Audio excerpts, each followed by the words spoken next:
We've been doing this for 24 years, and we build stores that are very similar to Dollar Tree, Dollar General, Family Dollar. As I'm sure you know, those are all corporately owned stores, and an individual like you or me cannot own one of them. So for the last 24 years, we've been developing stores just like them for people like you and me that want to get into this very exciting business but can't own one of those stores. So we have a number of different types of stores that we do. Good evening. We do dollar-only stores.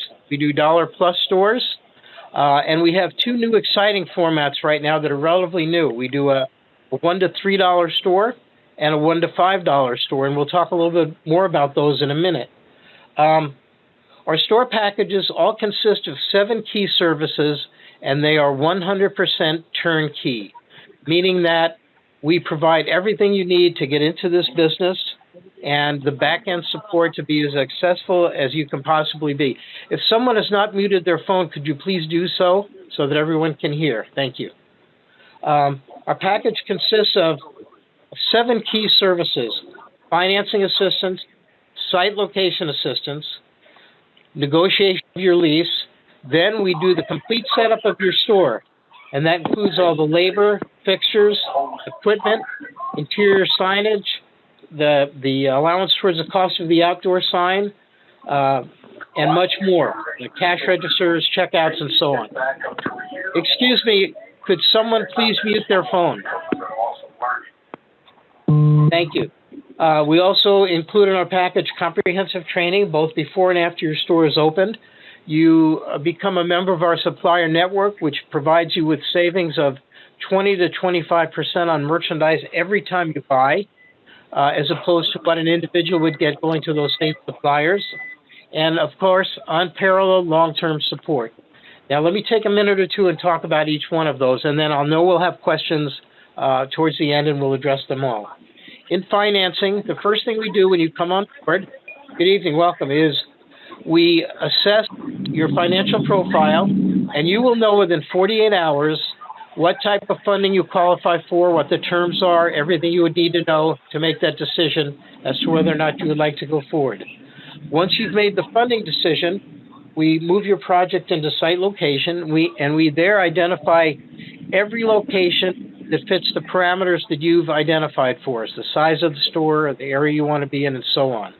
And we identify every possible location. Then we eliminate the locations that we don't believe are worthy of your consideration. Maybe there's a competitor too close, or the asking rent is so high that we know we're not going to get to an acceptable level, or we don't like the other tenants in the center. We don't think it's a good fit for you. But then all the locations that we think are worthy of you taking a look at, we load into a special website, a proprietary website that we call Easy Track. And you will have access to that site, and you will be able to see all the information about every location that we would like you to look at, the demographics, traffic, map of the center, the competition, the household income, and so much more. And we'll ask you to visit those locations and give us your feedback, you know, because you will see things that we can't see.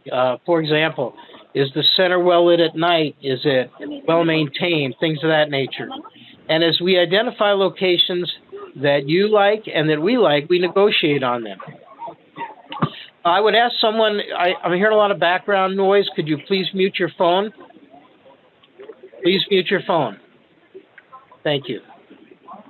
Once we identify a location that you like, or locations, we negotiate on them, and we negotiate a minimum of 17 key provisions to make sure you have all the protections necessary. Some of them, for example, would be making sure that your location is compliant with the Americans with Disabilities Act. That means that it's handicapped accessible. If you were to sign a lease on a space and the bathrooms, for example, were not ADA compliant, and you had to go back and retrofit them, make the door bigger, make the fixtures different, it could cost you $10,000 or $15,000, and we don't want that to happen. So we negotiate to make sure the landlord is going to do those things for you. We also negotiate for things like a dark clause, and a dark clause simply means that if you go into a center with a Walmart as the anchor store, for example, and Walmart 3 or 4 years down the road decides to relocate to a new space. They leave that shopping center. You're protected. You have the ability to get out of your lease or go to a greatly reduced rent, whatever you choose to do. Because at that point, the shopping center isn't what you originally signed on for. So, again, we want to make sure you're protected. And there are at least 17 key provisions we negotiate to protect you in that regard. So that's what we do in leasing. And then if you're happy with the terms of the lease, we review it all with you. Then we go ahead and have you execute the lease, and now we're ready to set up your store. At that point, we initiate your training. Our merchandise managers and we do the training, over the phone and via the internet. Because of COVID, we used to do classroom training. Right now, we cannot. However, we've been doing the online and phone training for many, many years, and it's extremely effective. So we initiate your training. Our merchandise manager gets on the phone with you, and she discusses the location, and she discusses any special merchandise needs that you might have identified. She then sits down and writes a recommended set of opening merchandise orders for your store. She'll send them to you. You and she will review them, and you'll have the opportunity to make any changes that you would like to make. Add items, delete items, expand departments, shrink departments, because it's your store, and we want to be fully transparent with how we put it together for you. Then we send a crew out, and they arrive typically on a Sunday evening. The store fixtures, the counters and so forth arrive Monday morning early. Our crew is there to receive them all. The merchandise starts arriving Monday afternoon, and as it's coming in, we're setting up and stocking your store. And typically by Friday or Saturday morning, excuse me, if you have not muted your phone, can you please do so? Thank you. And by Friday night or Saturday morning, your store is ready to open. It happens in 1 week. We do stores every week of the year, and we've been doing them for years, and we're very, very efficient when it comes to setting up your store. Then, now your store is open, you're doing business. We want to make sure we can do everything to help you maximize your sales. So we assign your store to a new store coordinator here in our office, and that person will be in contact with you virtually every day for the first 3 to 4 months that you're open, helping you write reorders, helping you get ready for every season and holiday, making sure your merchandise for Christmas and Halloween and so on is ordered early, that it's shipped at the right time, that it arrives in your store at the right time, and that your seasonal signs go up on a schedule we provide to you. And keep in mind, we provide a complete set of interior signs, perimeter signs around the walls, overhead signs for every day promoting the dollar business, and then a full set of seasonal and holiday signs that you can use year after year after year. We also provide aisle signs identifying where the different departments are, and window signs as well to attract people to your store. So that person stays in contact with you for the first 3 to 4 months. At that point, if we feel and you feel that you've got your arms around the business, we move your store to a long-term coordinator's desk, and that person does that same level of support for you, but on a slightly less intense basis. But she's always available to you, and that support goes on for the life of your business. We never go away. So that is our program in a windy, short conversation. Now what I'd like to do is talk a little bit about what's going on in our industry. And again, as I said, it's very exciting. And that's kind of what I wanted to talk about this evening. We're going to talk about our new 1 to 3 and our 1 to 5 store. But first, what I wanted to talk about is what's going on in our industry. What are the trends? What's happening right now? And why are people more driven than ever to come to dollar stores? And there's a number of reasons. First, over the last year with the COVID situation that we've all dealt with, and I'm sure everybody experienced a time when your grocery store didn't have paper products, didn't have sanitizer, didn't have masks, didn't have basic merchandise, didn't have health and beauty aids and first aid items. The dollar stores were in stock on those items, so more and more people turned to dollar stores that maybe had never shopped them before because they had the products that they needed. And those customers have stayed because they found value. They found merchandise they needed, and they found value. There was a survey.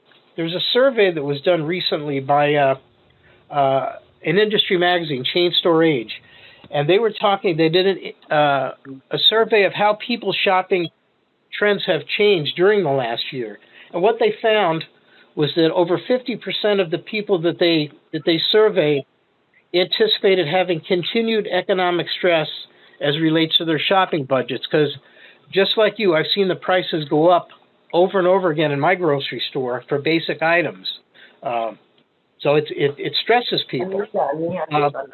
They also found that 34% of the people that they surveyed said that price, big surprise here, price was the most important contributor to a positive experience.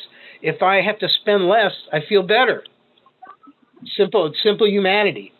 And then the other thing that they found, and this is really interesting, is 74% felt that the grocery store prices increases were gouging them, and they considered them to be arbitrary and unfair at the grocery stores. So add to this the ability of the grocery stores to have the items that customers wanted, and then knowing that people felt they were being taken advantage of, and that price is so important to them, of course they went to dollar store. Lowest prices, always in stock on the key items, a convenient shopping experience, and those customers have stayed. And dollar store business is better than better. As an example, Dollar General, during the height of the pandemic, the second quarter of the year, their sales were up 22% over last year, the largest increase in the history of their company. And dollar stores across the country experienced the same thing. And now, what are we seeing in the economy now? There was an article in the New York Times a couple of weeks ago. They met with a group of economists, kind of forecasting what's going to happen this year. You know, after such a rocky year last year, what's going to happen? Well, retail sales jumped in the first month of the year as the first round of stimulus checks, or the second round actually, began showing up in people's pockets. The first round of stimulus checks, a lot of people didn't spend that money. They just put it away. So they estimate that consumers nationwide are sitting on over $1 trillion in unspent funds, and they're just ready to go out and start shopping. The Federal Reserve Bank predicted that the gross output in the United States would increase by almost 5% this year, which would be the best year since 1999. Goldman Sachs forecasts that the economy will grow at the rate of about 6.8% for the year, and that unemployment by year's end will be at about 4.1%. So what they're saying is that there's a lot of pent-up demand for shoppers to get out in the market. And now, today, we have another round of stimulus checks. President Biden signed that bill today. And I noticed right before we got on the call that the stock market, the Dow Jones Industrial Average, is up over 32,000. It's a new record. And that just tells you that investors are confident about where the economy is going to go.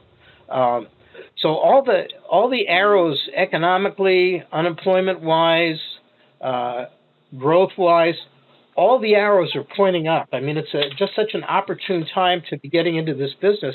And because of unfortunately, there were a lot of business that didn't survive last year due to COVID.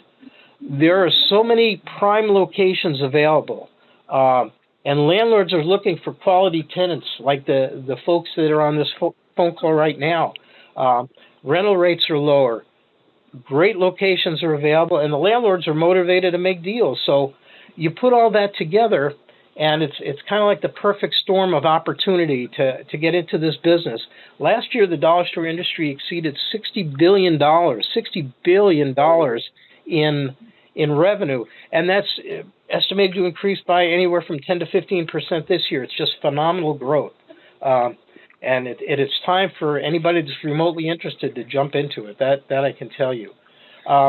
One thing that we're doing, and it's very exciting for me, we started it late last year, and we've really kind of refined it now. We're developing a $1, $2, $3 store and a $1, $3, $5 store. And what's great about those is they have the best dollar product available, makes you very competitive with Dollar Trees of the world, and then it has the best product between 1 and 5, which makes you extremely competitive with Dollar General and Family Dollar. You know, Dollar General had a good year. They're a dollar plus store, as we all know. Family Dollar and Dollar Tree really struggled last year. They didn't meet their estimates. They had a tough year. because Dollar Tree a few years ago absorbed Family Dollar, and they've had difficulty learning that other business. And I know that they will. They're a very smart company. But they're trending more towards Dollar Plus now because they're able to offer a wider range of products. It gives them a better margin than Dollar Only, and opens up the ability to provide their customers with many, many more retail options. Interestingly enough, we've been doing that type of store for 15 years or more. So we know how to do it. We know what the margins are. We know what the best products are. So that's an exciting thing. And in almost any market that you happen to be in, the 123 or the 135 store makes you totally unique. There's virtually nothing like that out there. So if you're in an area where there's, a few Dollar Trees, a few Dollar Generals, you might be worried that there's competition. You're going to be a totally new item. And people will come to your doors, I can guarantee it. So with all that being said, what I'd like to do is kind of open it up to questions. So go ahead and unmute your phone if you have a question. We'll try to do it as orderly as we can, and if everybody's considerate of everybody else, we'll get to all your questions. I absolutely promise that. So with that, let's go ahead and before we start, I just want to remind you one time that we did have that offer in the email of $2,000 in free merchandise. If you decide to investigate moving forward and you do an application and deposit before next Wednesday, when you open your store, you'll get an additional $2,000 in free merchandise. So with that, let's go ahead and you'll know within 48 hours if you can get funding and how much funding you can get and what the terms are. So, and then you can make the decision as to whether or not you'd like to go forward. And with all that said, let's kind of open it up to questions. Who would like to go first? I would like to go first, sir. Yes, go right ahead. All right. I just want to know, okay, let's say I buy a Dollar Plus store with 2,500 square feet. What's the normal income would it bring in? Okay, it's a good question to ask, and it's a hard question to answer because every market is different. There's a lot of variables, and what we do to answer that question for you is as we get into real estate and we identify a location that you have interest in, I'll sit down with you. We'll get on the phone, and I'll go ahead and do an estimated P&L, like a worksheet for that particular location, because now we know things. We know what the final rent's going to be. We know what the population is around the store. We know who the other tenants are in the center. We know where the competitors are and who they are.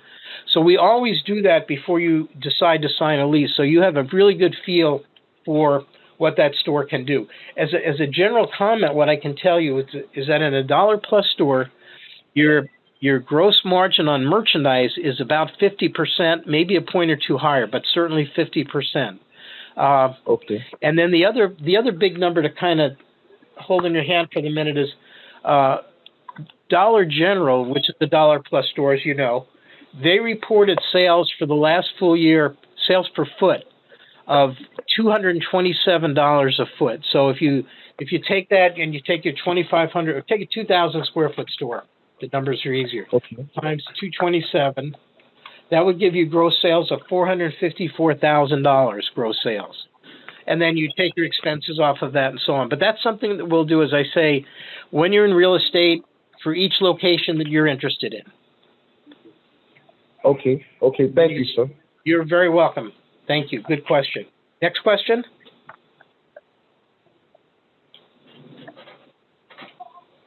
Hello?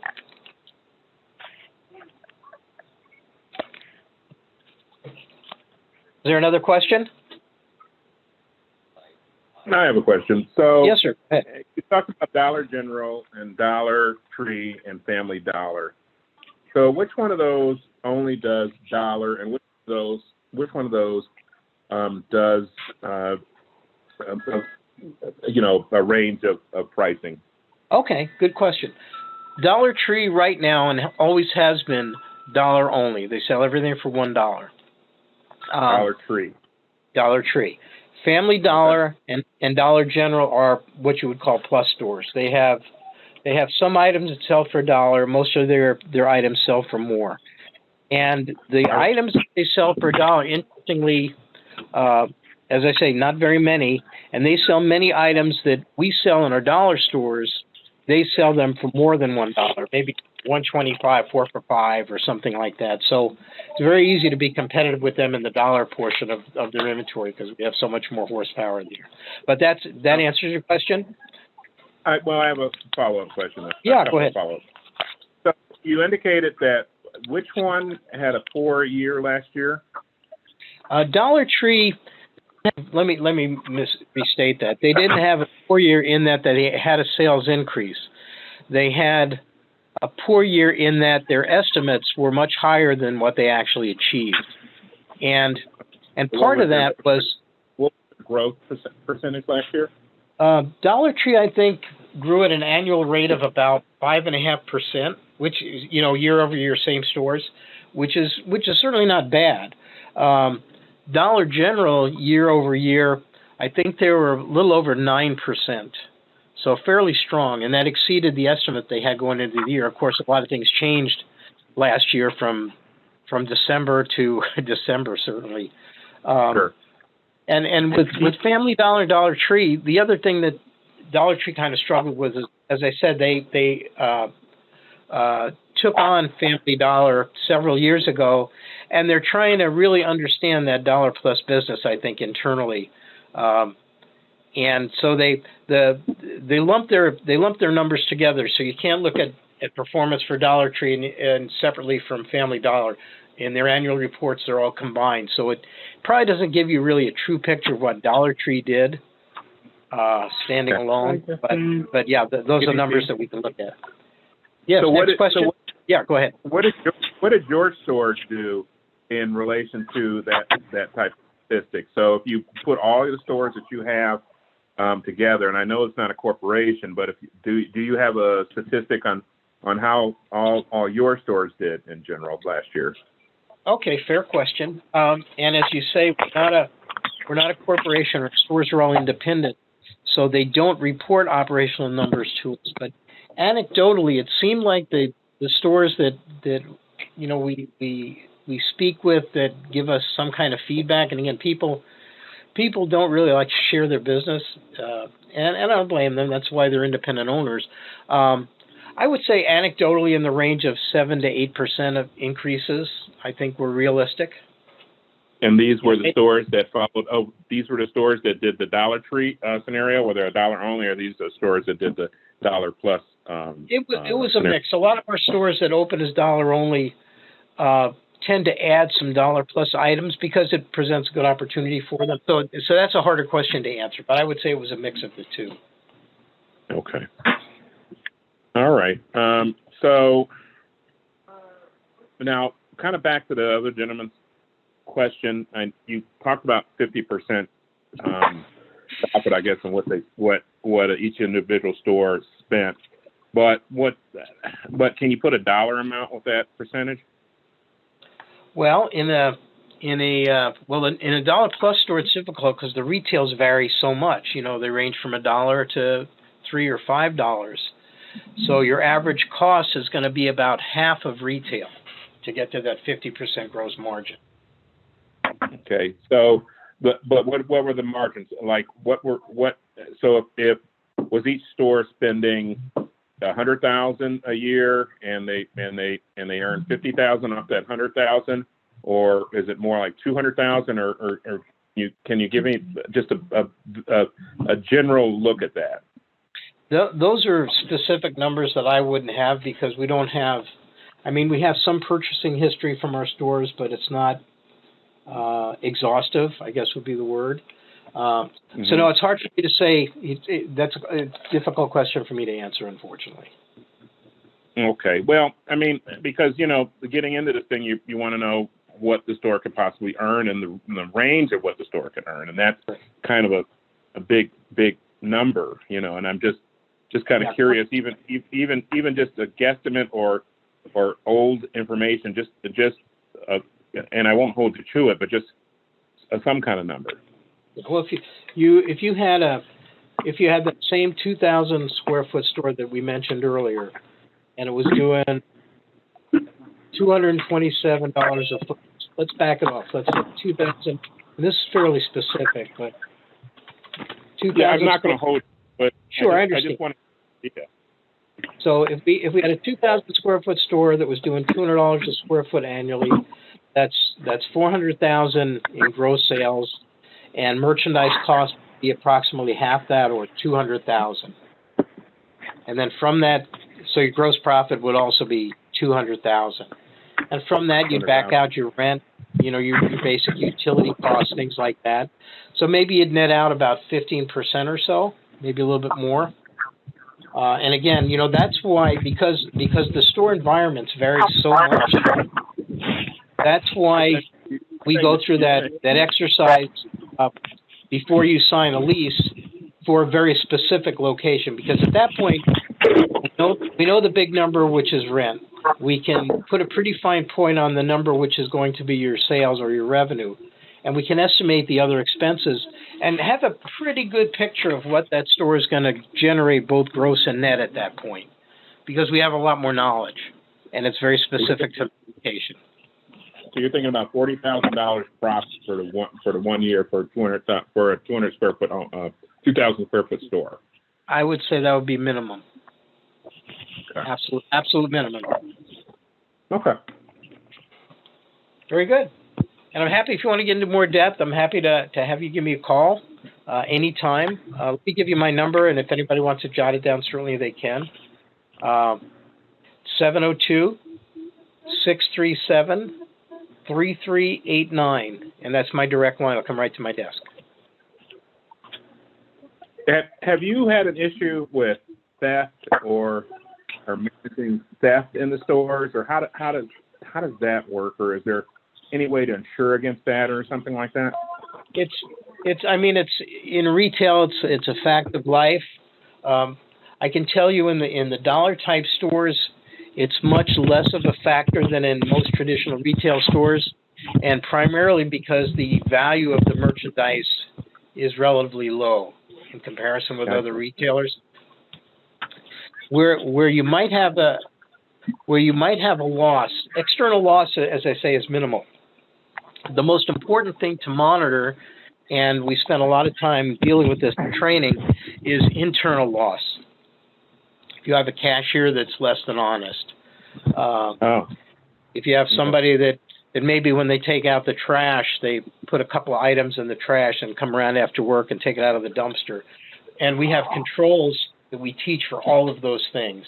So if you can minimize or eliminate your internal loss, as I say, your external loss is minimal by comparison. So.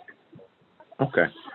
Now, I know that I think Dollar, and I don't know if it's Dollar Tree or Family Dollar or Dollar General, but have they left certain markets because of kind of theft or that sort of thing? Have they left certain markets alone, or have they gone into areas where other people may call them like food deserts or pharmacy deserts, different places or rural areas and that sort of thing? Have Dollar General seized those kind of markets, or do they take from those markets? Well, Dollar General actually, at their inception, they targeted rural markets because there was little competition, and those areas were generally underserved in a retail sense. And the same would be true to a slightly lesser extent for Family Dollar and Dollar Tree. However, now there's virtually no market that can't be well served by a dollar store. A lot of Family Dollar's growth, a lot of Dollar Tree's growth and Dollar General's growth has been more recently in urban markets where, maybe there might be a little bit of a concern regarding a theft factor, but the business is there and so they go. So there's really no market where a dollar type store can't do well and thrive. I know there are a couple of cities I read about in the last year or two that you mentioned food deserts, and the city fathers are trying to make the case that the reason grocery stores won't come into those markets is because the dollar stores are too competitive for them, which I think that's the way business works last time I looked. Survival of the fittest. So is no, dollar in terms of your question, yeah. Produce? Say that again? Are some of the stores, the dollar stores or your stores actually providing produce in their market and in those markets, or no? We have a few that do where it makes sense, for them. Produce is a tough commodity because you have to turn it obviously very quickly. What a lot of our stores do is, and we review this in training, once you're open, you can apply to participate in the EBT program, which is the food stamp program. And to do that, A, you have to be open.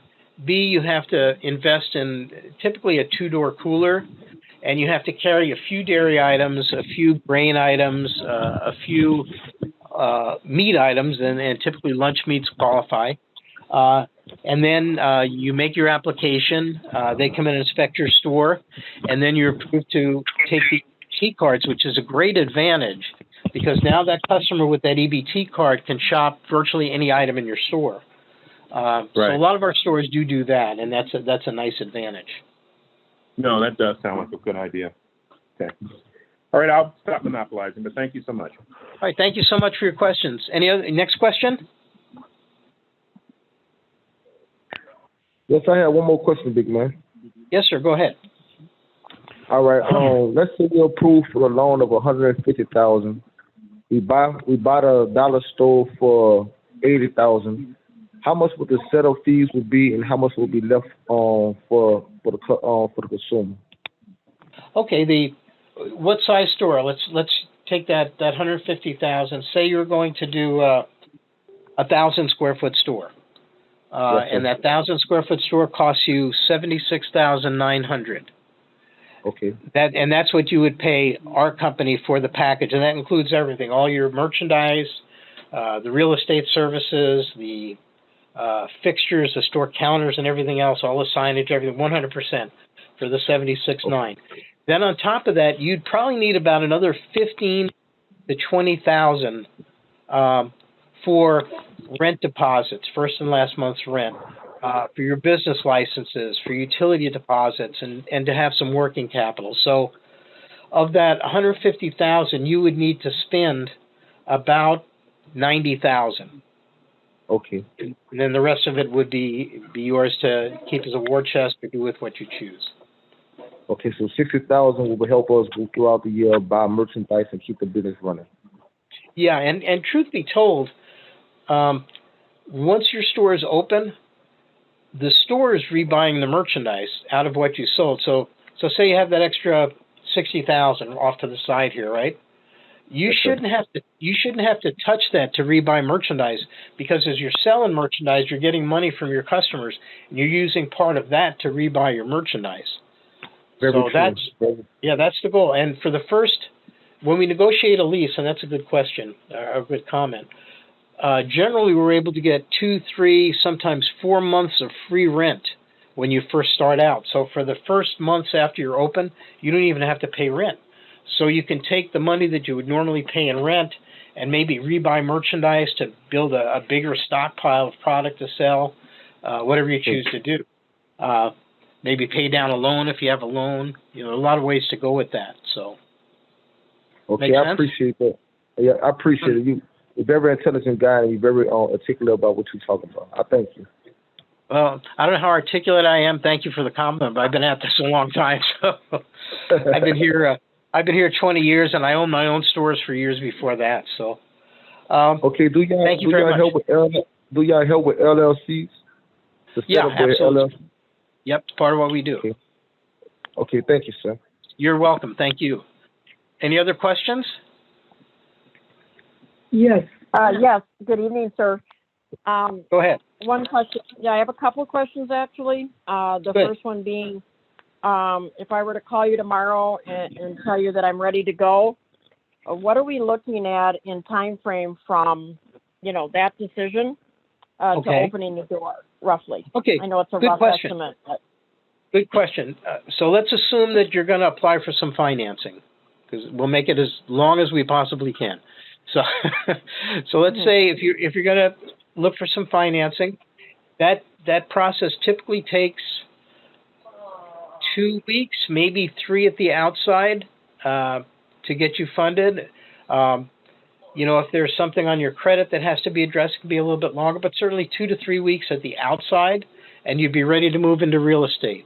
Once you're in real estate and we start looking at locations, historically, within 30 days, we will have found a location and be either done with the negotiation or almost done with the negotiation. Can take a little bit longer. It's the one part of our process that I don't like to rush, because we want to make sure that we look at all the potential locations and negotiate on several, because sometimes when you get into the negotiations, you may find that one space ends up being better than another. Maybe it's interesting. Sometimes a space may not be as busy as another one, but the rent is so much lower that you can make more money doing less business. But to answer your question, let's figure 3 weeks for financing, another 30 days for 30 days in real estate to have your lease negotiated and ready to sign. Once you've done that, it takes us about 21 days to arrive at your store. That gives us time to complete your training, do the opening orders, have you approve them, and then it will take us 1 week. So all combined, be about 70 days, 80 days at the absolute outside. Can be much faster. Okay. Another question I had is, out of, let's say, every 100 people that come in and end up going into the business, what is your percentage of failure rate, and what is the main reasons for that failure? Okay, good question. Are you hearing that buzzing sound that I'm hearing? Yeah. Okay. If anybody knows what that is, can you please not have that continue? I have no idea what it is. I know it's not my stomach this time.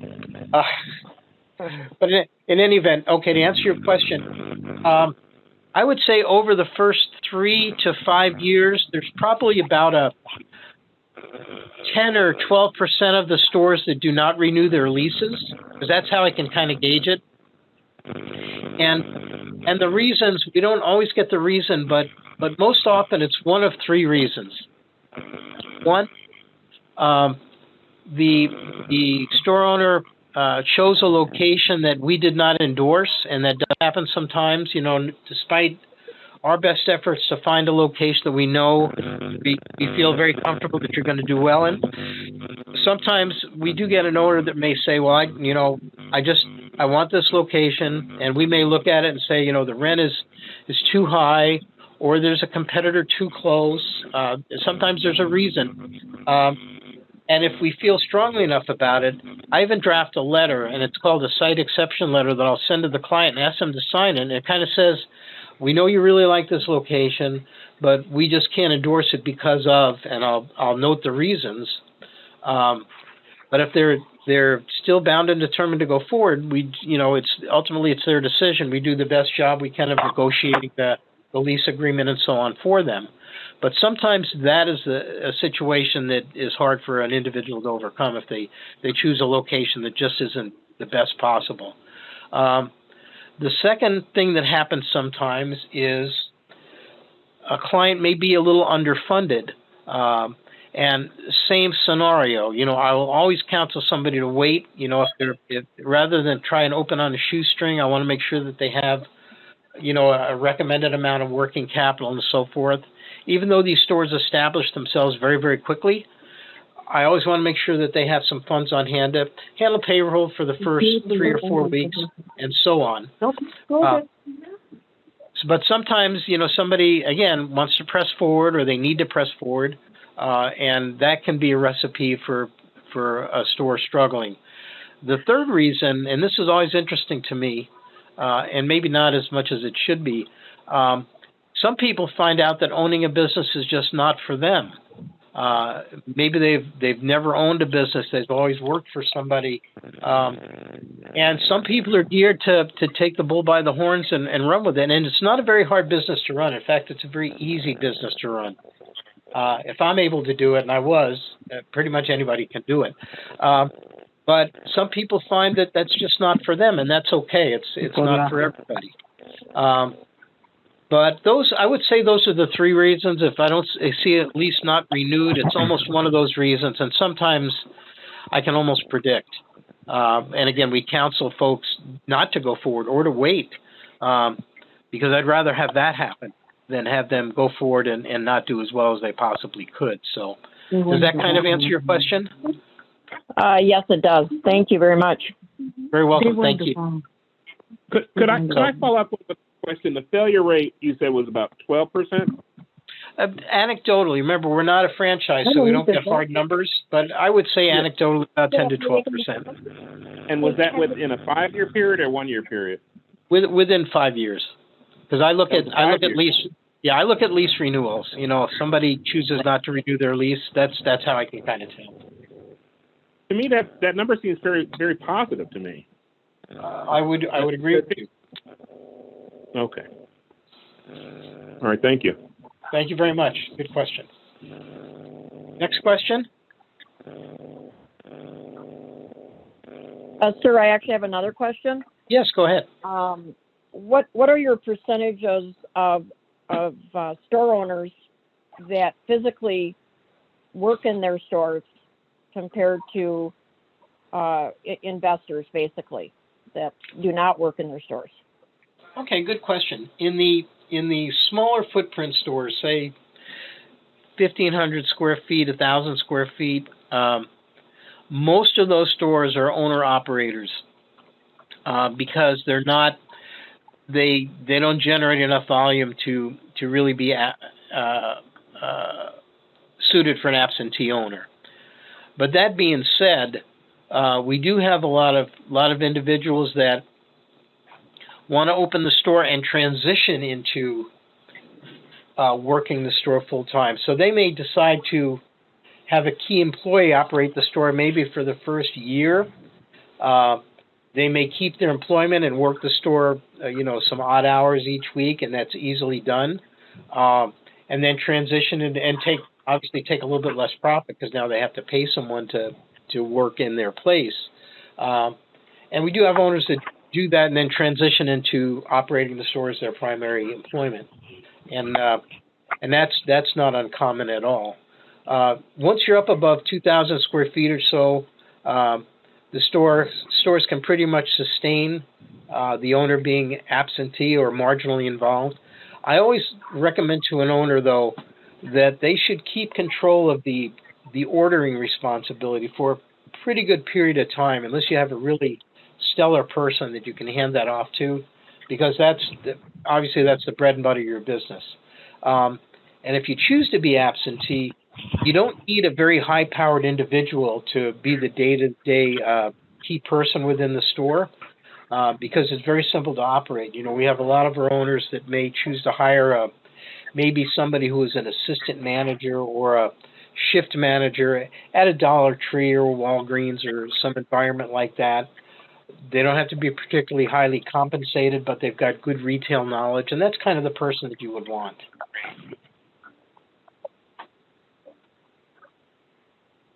Does that kind of answer the question? Yes, thank you. Thank you. Next question.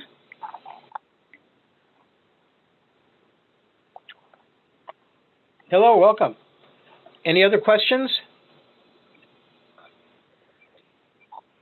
On the first conversation, you said there was an initial investment. What was those numbers again that you were looking at for the initial investment and then for the business loan and that sort of thing? Can you go over the initial financials again, please? Sure. Depending on the size store, and our package prices by size are all on the website. But let's say, for example, you're going to do 1,000 square foot store, dollar only store. Price for that package, the turnkey package, is $76,900, and that's all you would ever pay to our company. But before you move into real estate, we always make sure that you have funds available for the other items that you're going to encounter. Things like first month's rent and one month's equivalent rental deposit, business licenses, utility deposits, sales tax on the package, which varies obviously by state, city, and so on. So as a general rule of thumb, if you're going to do that 1,000 square foot store at $76,900, we would want you to have another $15,000 or so on top of that available for those other contingencies and some working capital to carry your wages for the first 3-4 weeks, something like that. Keeping in mind, as I mentioned earlier, you're going to have several months of free rent where you're not going to have to pay rent, so you'll be able to save that expense initially. And these stores establish themselves very quickly.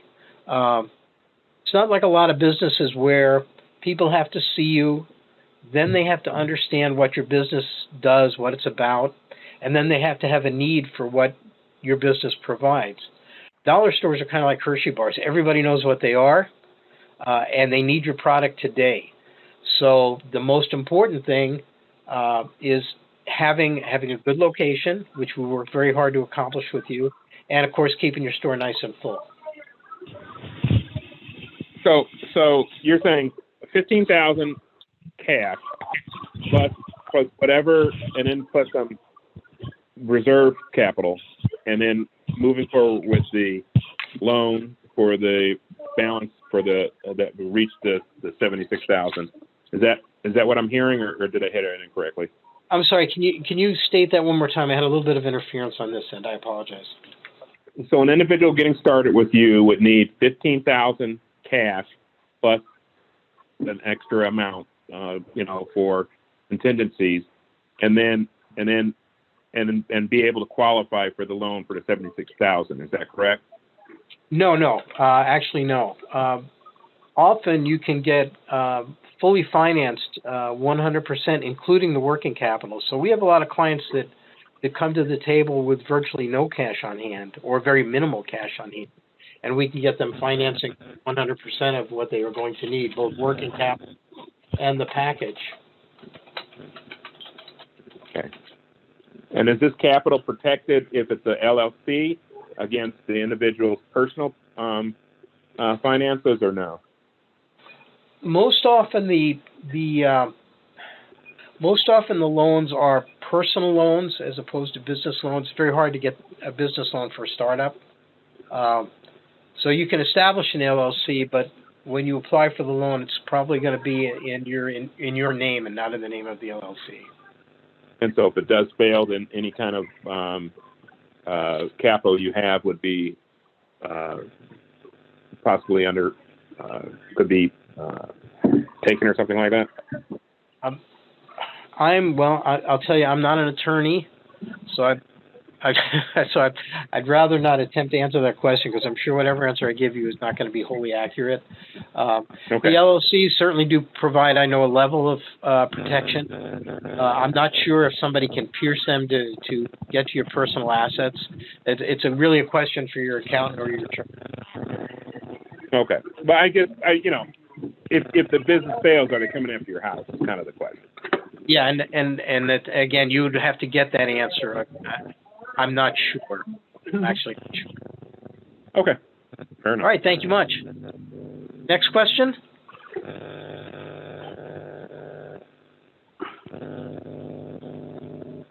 Any other questions? All right. Well, I want to thank everybody for your time on the phone this evening. I appreciate it. Oh, go ahead. I'm sorry. Yes, sir. I had a question. Okay. Go ahead. The people who start out with nothing, what is their success rate? Say the first part of that question again, sir. I'm sorry. Okay, the people you said you've seen people that start out with no money on hand.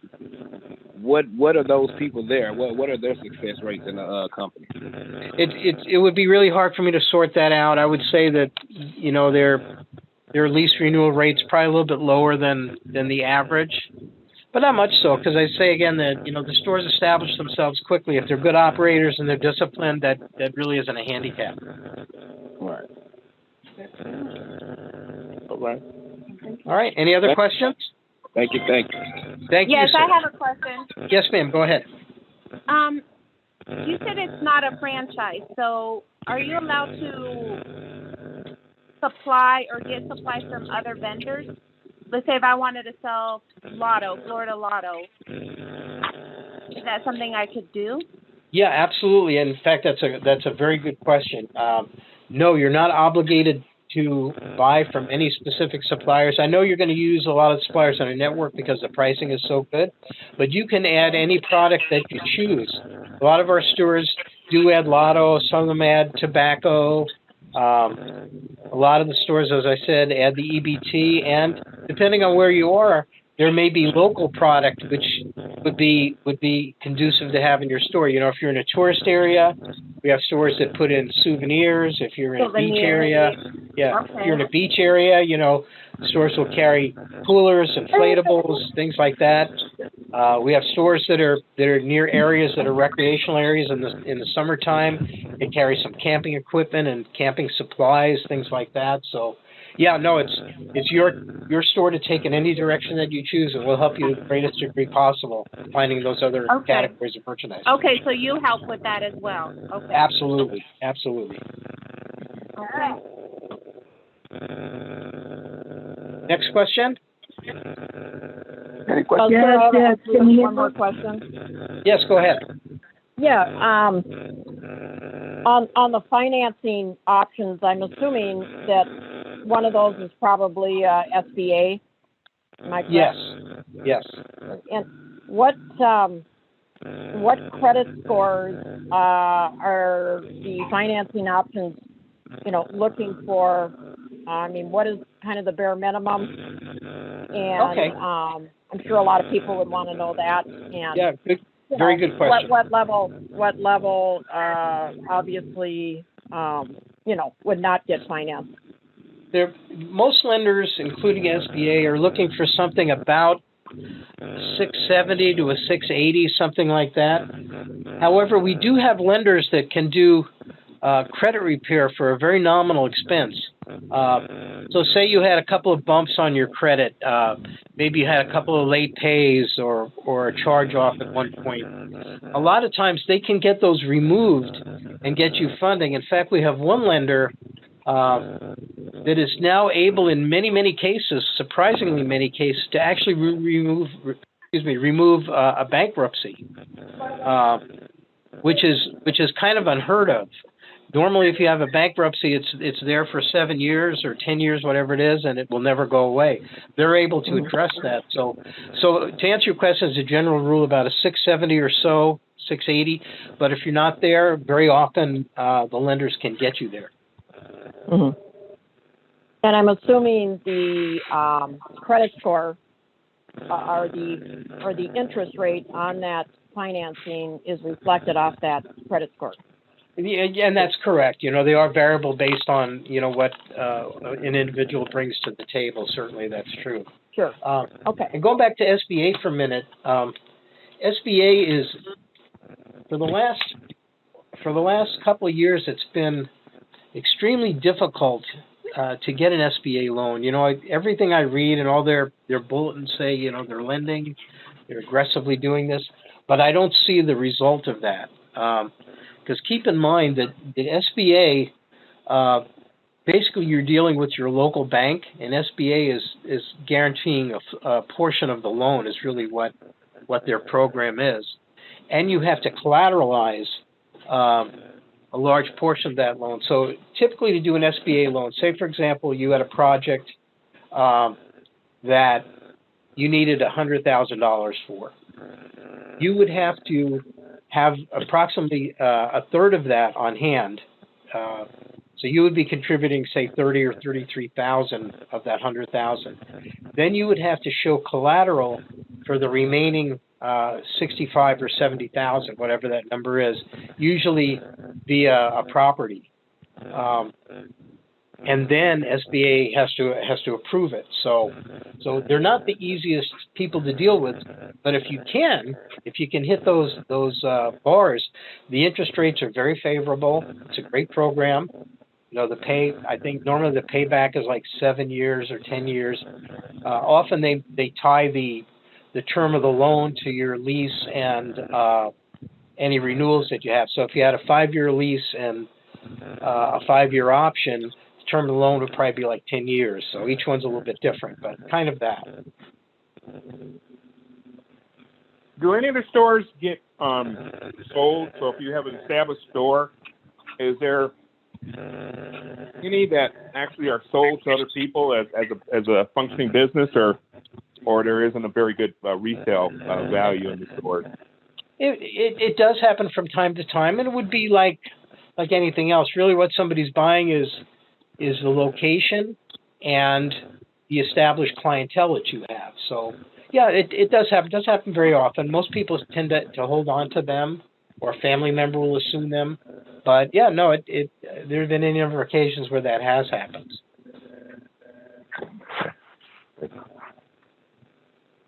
Next question.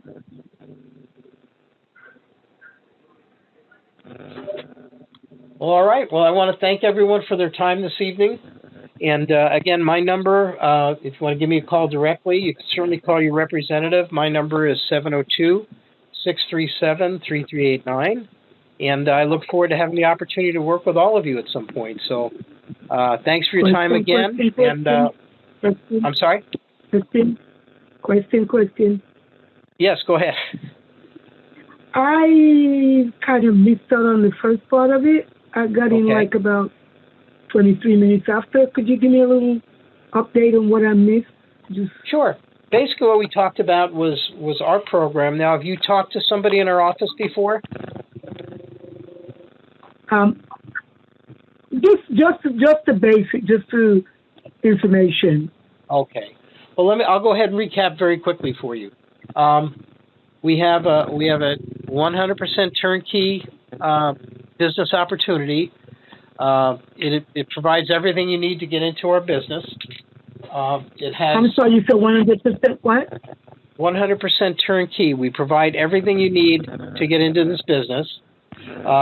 We provide 7 key services, and they include helping you get financing.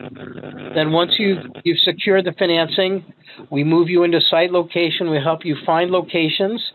The locations that you like, we negotiate on, and when we hit upon one that you like the terms of, we negotiate the lease. If you like the terms of the lease, then we go ahead and have you sign it. We send a crew out to put your store together. We provide all the store counters, the cash registers, the checkout, all the merchandise. We send a crew out to receive it all and put it all together for you. We also give you complete training. We train over the phone and on the internet, on the computer. You become a member of our merchandise network, and you save 20 to 25% on merchandise for the life of your business. And then you get unparalleled long-term support. We stay in contact with you for the first 3 to 4 months that you're open virtually every day, helping you place orders, helping you grow your business. We track your sales by category with you to see where your sales are coming from and help you make good buying decisions. We help you get ready for every season and holiday. And after that first 4 months, if we feel that you're really operating the store and you feel comfortable as well, then we assign your store to a long-term coordinator's desk, and that person performs that same support for you, but on a less intense basis. She may reach out to you a couple of times a week, but she's always available to you at any time to help with anything you might need. In addition to that, what we talked about was the fact that there's almost never been a better time than right now to get into the dollar store business. The economy is perking up. Unemployment is dropping. There's another round of stimulus checks going out today, or not today. President Biden signed the bill today, so they said by the end of the month, those checks will be going out. And there's an economist the other day that said consumers nationwide are sitting on about $1 trillion in stimulus checks that have not been spent. They're just sitting in their bank accounts. I guess some people didn't need to use that money.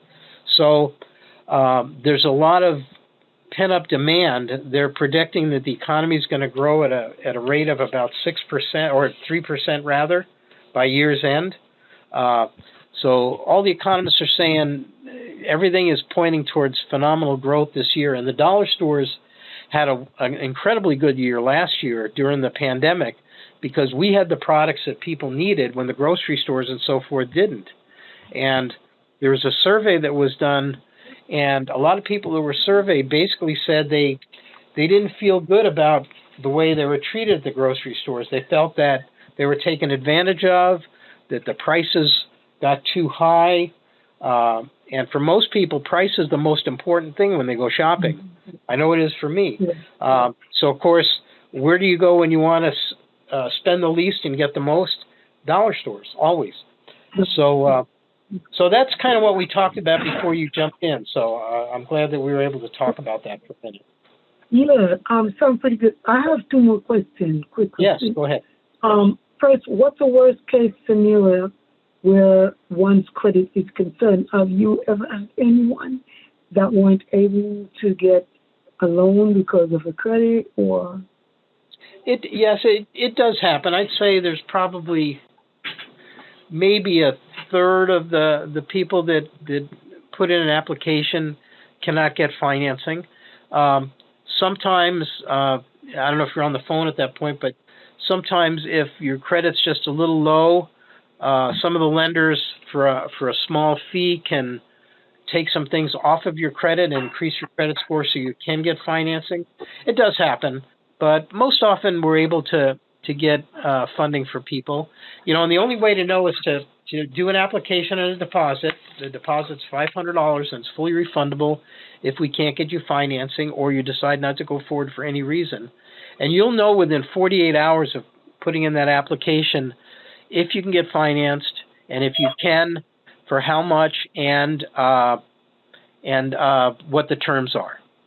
And then you can decide if you want to go forward or not. Okay, so what do you consider the lowest score, credit score?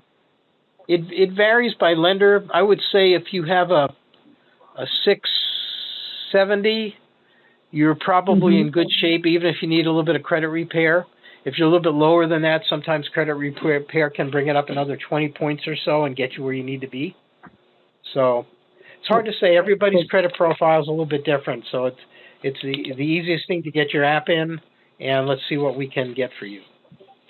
Okay, so what is the highest score you have to have in order to get the full loan?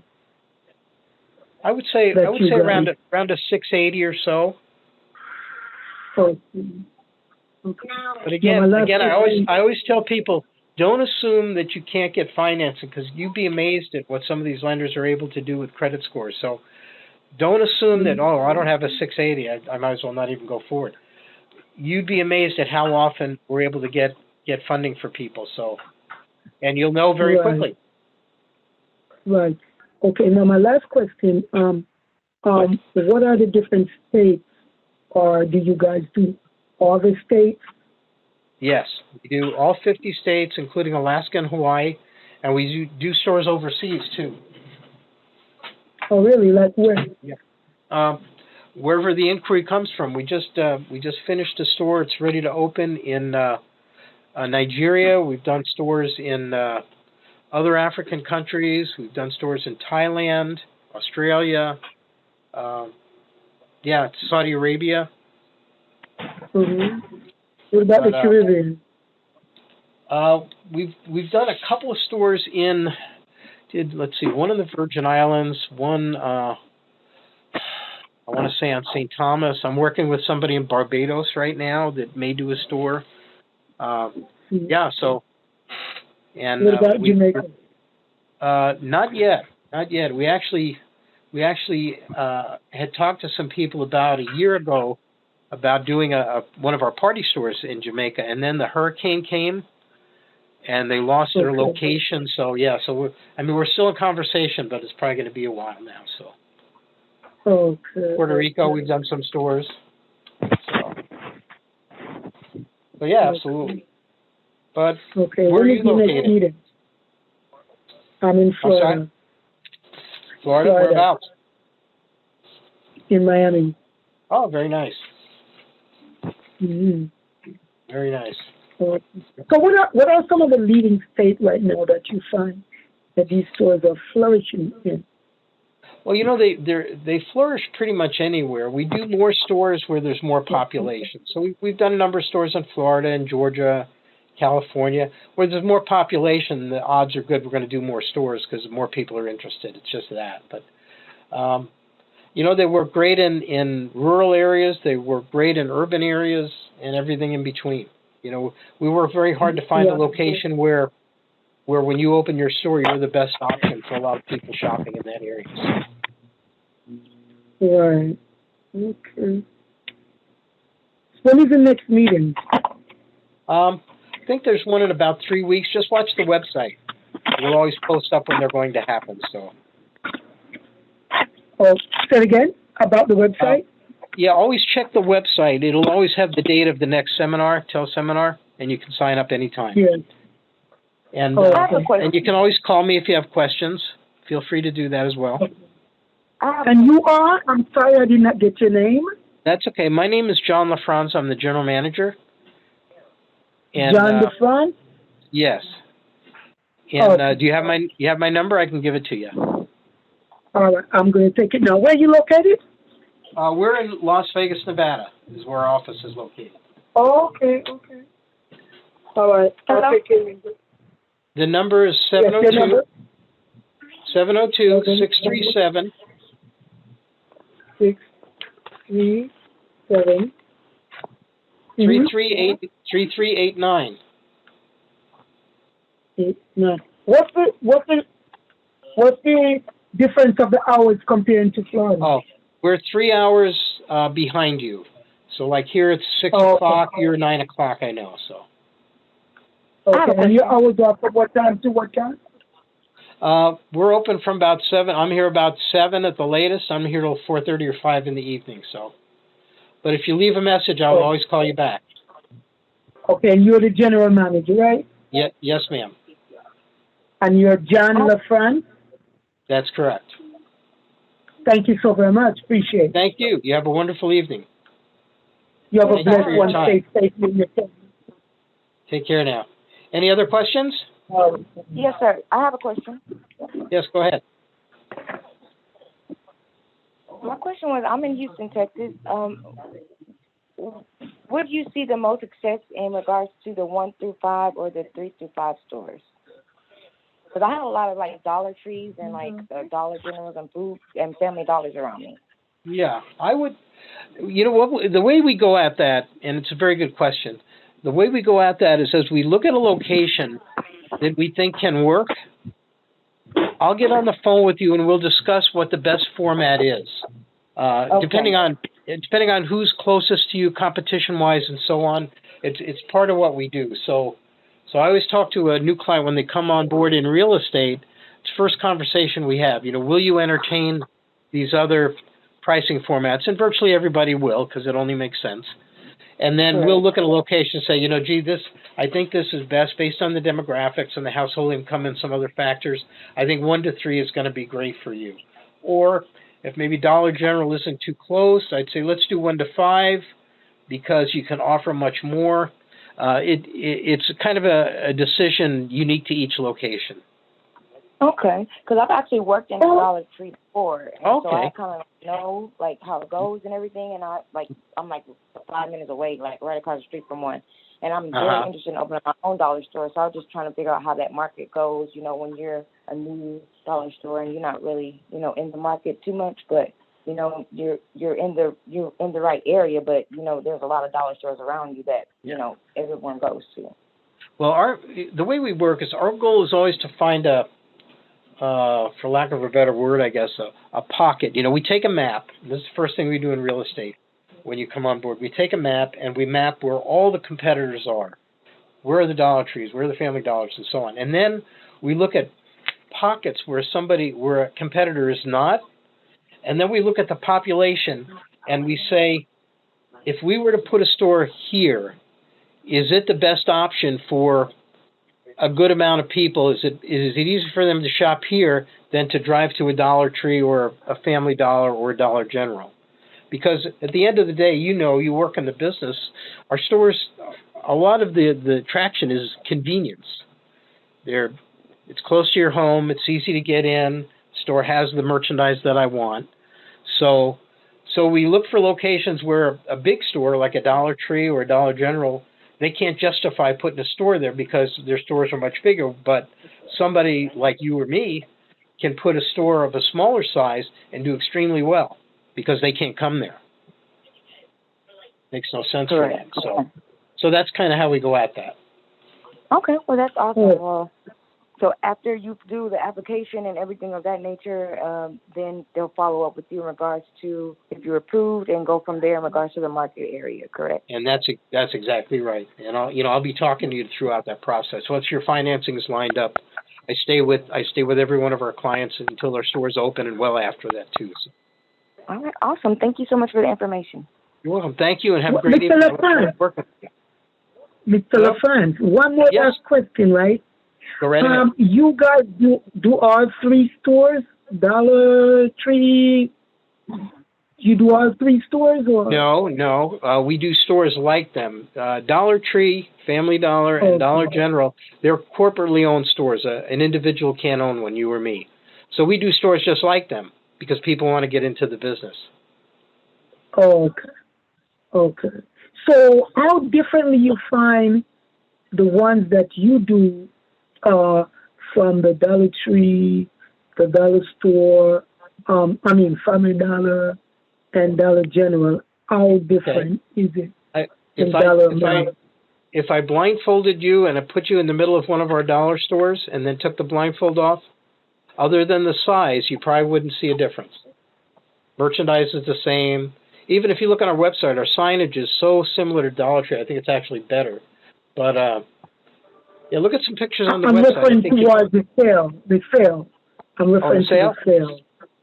Yes. It depends on the area, but yeah, very, very, very similar. And our profit margins are better than Dollar Tree's, though it doesn't matter because you can't own one.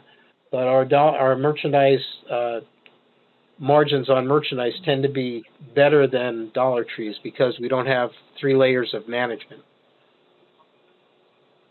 Okay. So you said it's better than.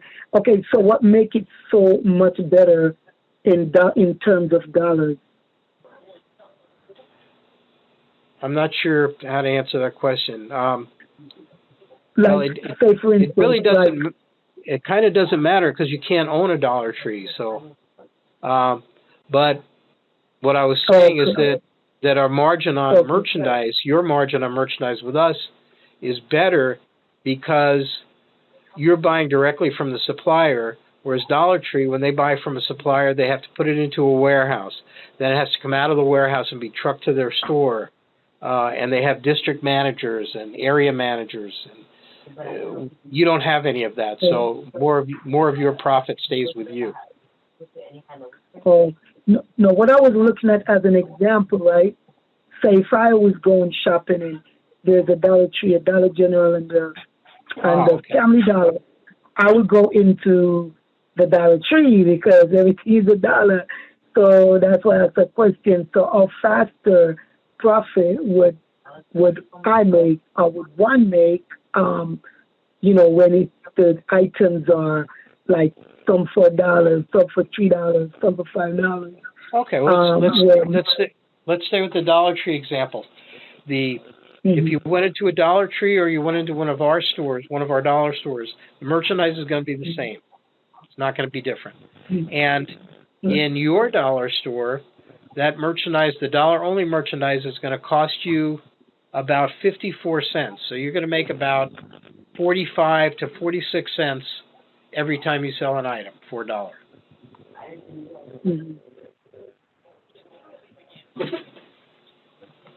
Okay. So I'm trying to get that one. I'm not clear on that.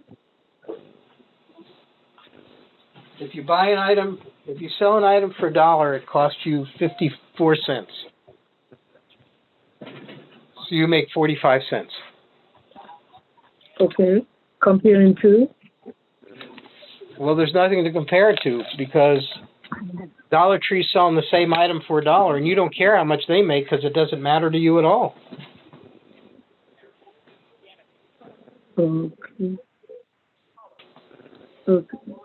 But there will be, there in your stores, the store that you guys do, it's $1 and up, right?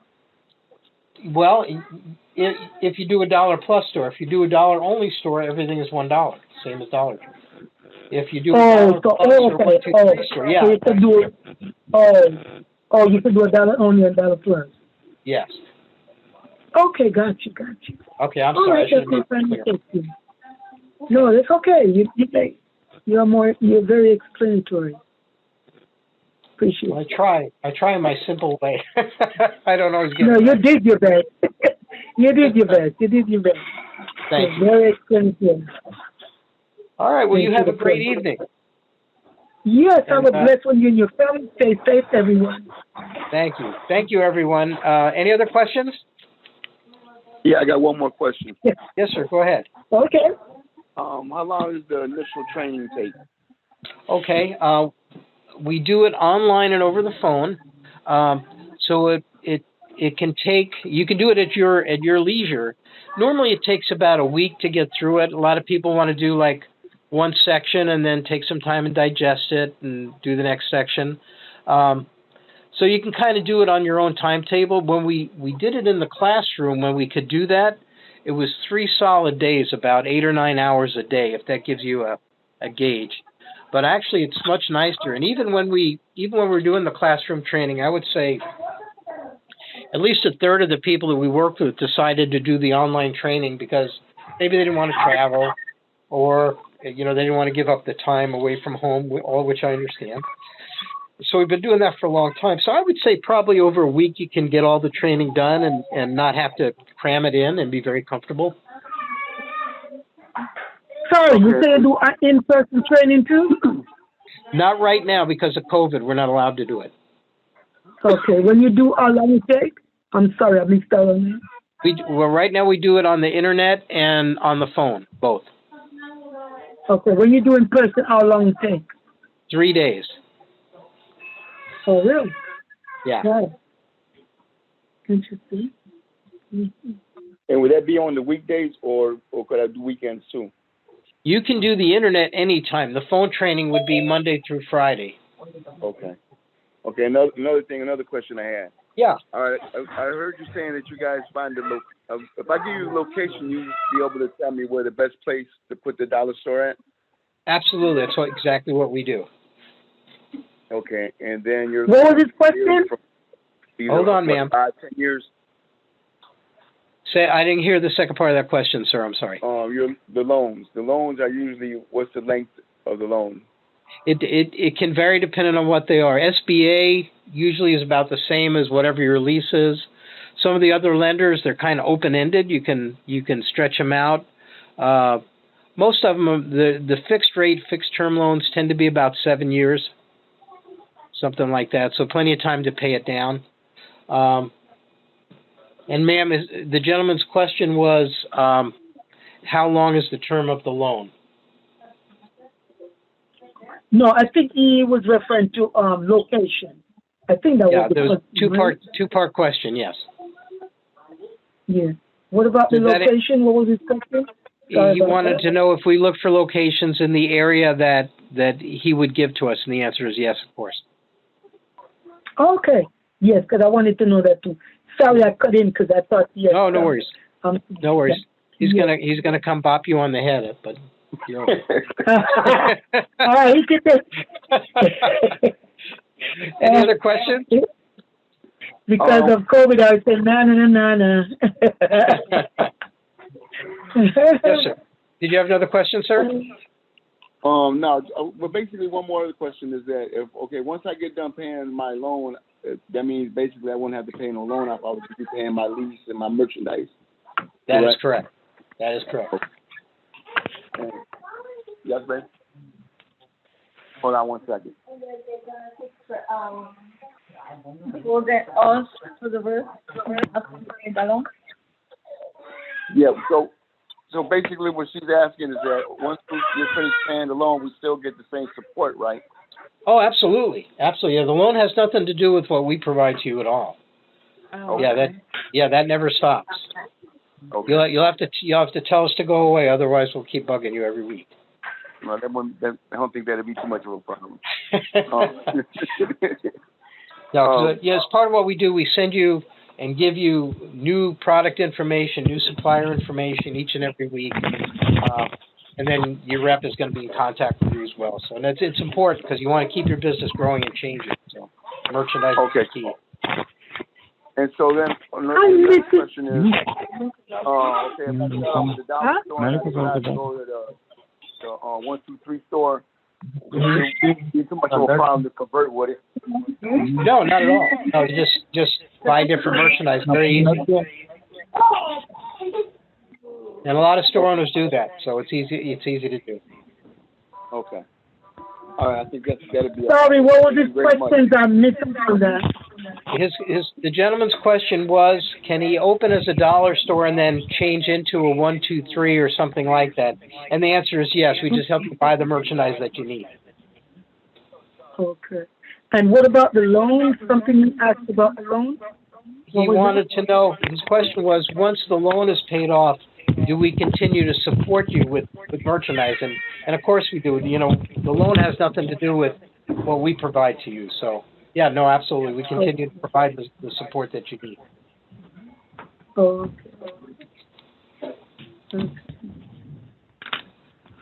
Well, all right. Well, thank you all very much for your time. Again, I very much appreciate it. And look forward to have the opportunity to have you call in, get an application in, and let's go to work. So have a great evening. If you have questions, call me and or call your rep, of course, and I'm sure we'll talk soon. Okay, thank you. Yes. Thank you all so much. Have a wonderful evening.